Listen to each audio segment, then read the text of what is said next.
The Linotype itself revolutionized printing. It's called a linotype because it makes one line of type. Instead of the old cumbersome method of setting type by hand, you're instead able to sit at a keyboard, type as fast as you can, and compose type that can be printed from. It's one of the most complicated machines I've ever seen, and it's one of the most fun things I've ever been around. The Linotype machine changed the world. The way that this machine transformed information is probably its most significant achievement. This whole thing in this newspaper age, it was a calling. It was something bigger. It's like a love affair. I spent 35 years working for the New York Times, and that was my life. All the knowledge I've acquired over these 26 years is all locked up in a little box now called a computer. That day has long passed when the Linotype was scrapped. They were all scrapped. If the machines are gone to the junk man, all my endeavors have gone down the tube after I pass away. My wife is probably going to throw the machines in the hole right after me. The only way you're going to keep me down.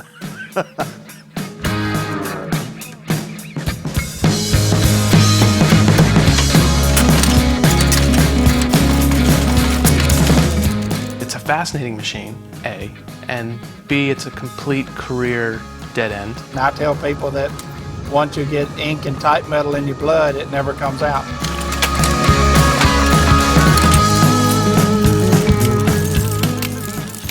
How does the Linotype fit in with new technology? It doesn't.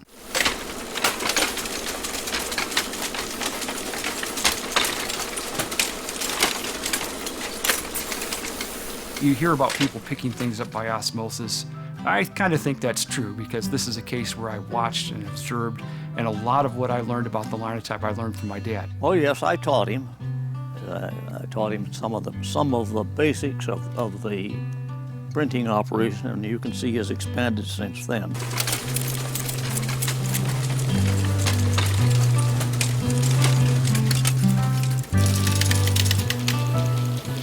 I tend to set maybe a few more mistakes than my dad would, but he has always been willing to proofread for me and correct those mistakes. I can spot a mistake a mile away.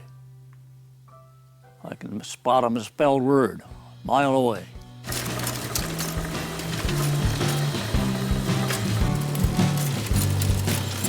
It takes a special breed of person to run it. Yeah, I think that I'm that person, just crazy enough to think it's fun and just smart enough to keep it operating. If you have a drawer of type and you're making a book and you run out of lowercase e, you got to make more type, or you got to break down pages you've already made. So that's what they call being out of sorts. A piece of type is called a sort. Out of sorts, you're screwed. There was money to be made in mechanized typesetting because newspapers had a phenomenal investment in the number of people required to set type by hand.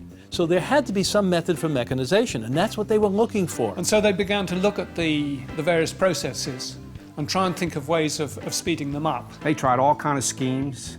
They tried having a funnel and dropping the letters in, trying to line all kinds of ideas, anything they could think of. And so from the 1860s to the 1880s, there must have been 50 or 60 different attempts to mechanize typesetting.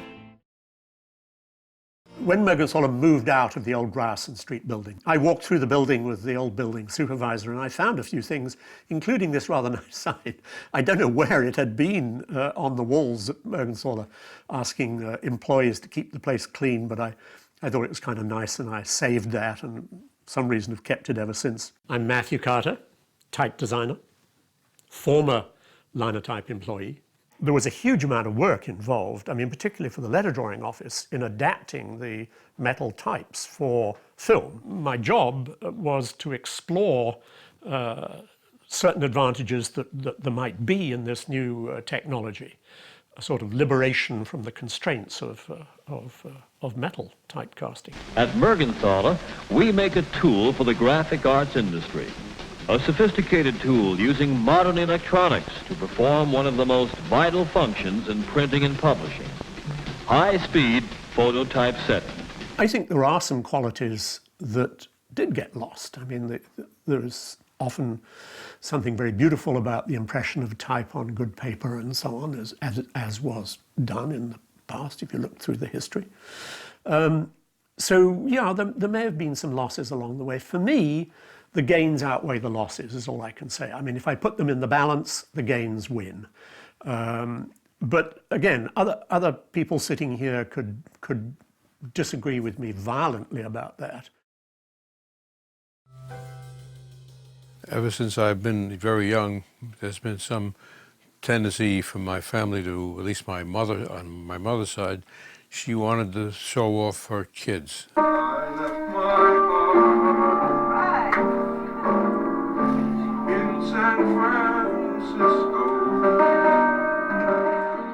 My brother and myself, and we liked to sing and dance around the house, and so we wound up being singers and dancers.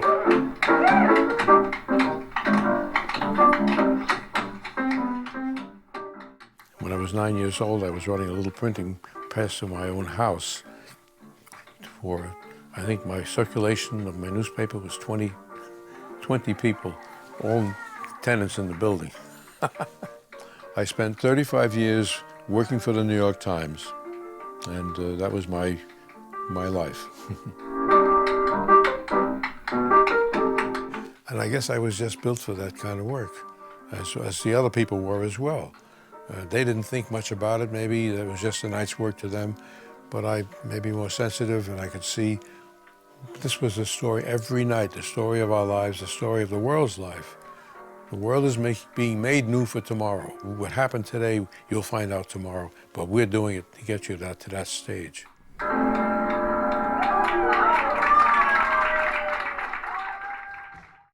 Strange keyboard, if you don't know anything about the keyboard, has 90 keys on it. It starts out with the most used letter, which is a lowercase e, and it goes E, T, A, O, I, N, S, H, R, D, L, U, C, M, F, W, Y, P, V, B, G, K, Q, J, X, Z. So Ottmar put all the lowercase letters on one side based on frequency of letter use, all the caps on the other side, and everything else in the middle. So you look at the keyboard, it's E-T-A-O-I-N-S-H-R-D-L-U, Etern-Sherdlu. Now the reason that became famous was there's no backspace key or delete key on a Linotype. If you made a mistake, when you started typing and you made a mistake, you started in the wrong line or whatever, you couldn't abort easily. So what you would do is run your finger down the first two rows of keys, and then when the slug came out and it said Etern-Sherdlu, you'd throw it back in the pot, no one would know what was going on. But what would happen, as fate would have it, is that would wind up in print. And so all through the 20s and 30s and 40s, that was a big joke in the printing industry. Who is Etern-Sherdlu?